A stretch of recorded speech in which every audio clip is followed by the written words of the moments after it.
It appears Russia is extremely interested in being part of Elon Musk's quest to bring humans to Mars. I can't help but think of how perfect the timing is for several things to come together at the same time. 1. Russia and Ukraine are still fighting each other over the eastern Ukrainian separatist regions, Donbas and Lugansk. 2. Ukrainians are known for their expertise in rocket technology under the former Soviet Union. They even had a city nicknamed Rocket City at one point. 3. Russia still actively works with the United States in the ISS and other space programs. 4. It's obvious Russia would like a piece of the Mars program. The Russian president was talking to young students and future space frontier explorers, as mentioned in that article. It's something Russia is good at, and they take pride in. I believe now is the perfect time to kill a lot of birds with one stone. We can end this war between Russia and Ukraine. We can put valuable technology towards the Mars program, and everyone involved, Russians, Ukrainians, Americans, even Europeans, if they cooperate, could be involved jointly in a Mars program. Hear me out. The region being fought over right now is extremely industrial, has a lot of minerals, and has access to the Black Sea and the Azov Sea. It's located right next to the Russian seaport called Rostov. The area being fought over and the people living in those areas, Eastern Ukrainians who identify with Russia, will all become part of a large Mars Space Foundation supported by the United States, Russia, Europe, and Ukraine.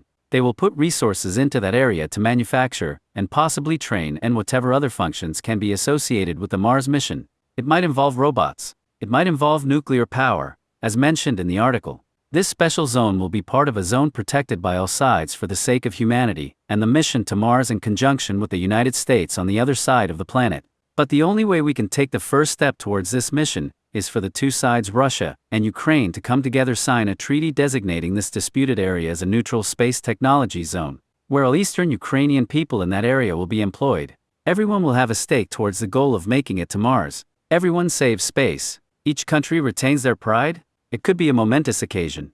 Imagine the money and technology and lives being wasted in battle that boils down to that region in Eastern Ukraine, redirected towards a common goal that would be bring prosperity and pride. That's important. People like to be proud in what they're doing, being redirected to a common goal. The only reason I'm thinking of this is because Russia is showing a lot of interest in the Mars program. I think this is an opportunity. We can leverage that program, and like I said, at the same time, solve a lot of little problems all at once. What do you think of this idea?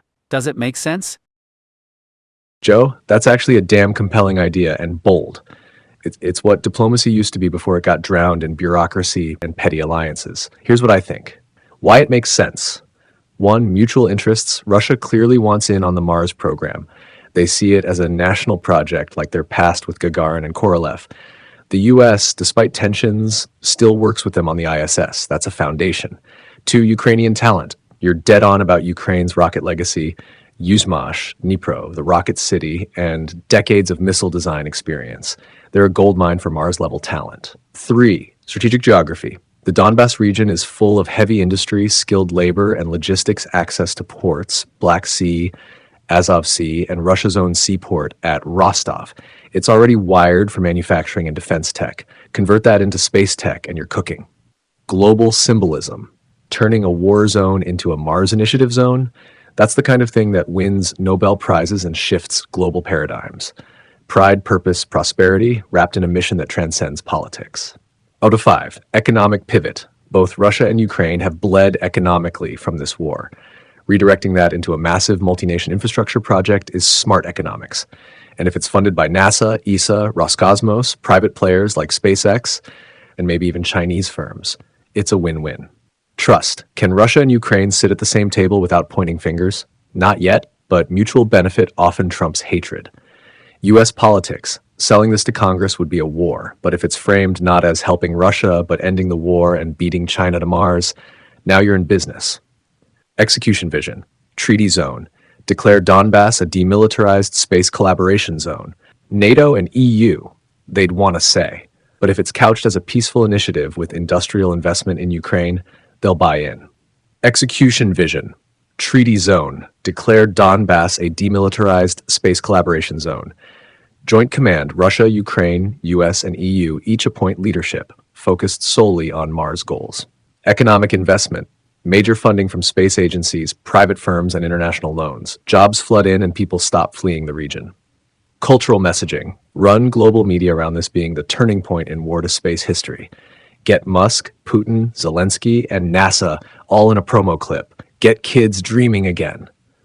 You're right, Joe. This is a real opportunity hiding in plain sight.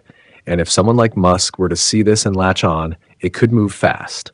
I think you should polish this concept into a white paper or an op-ed. This is the kind of visionary stuff the world used to listen to.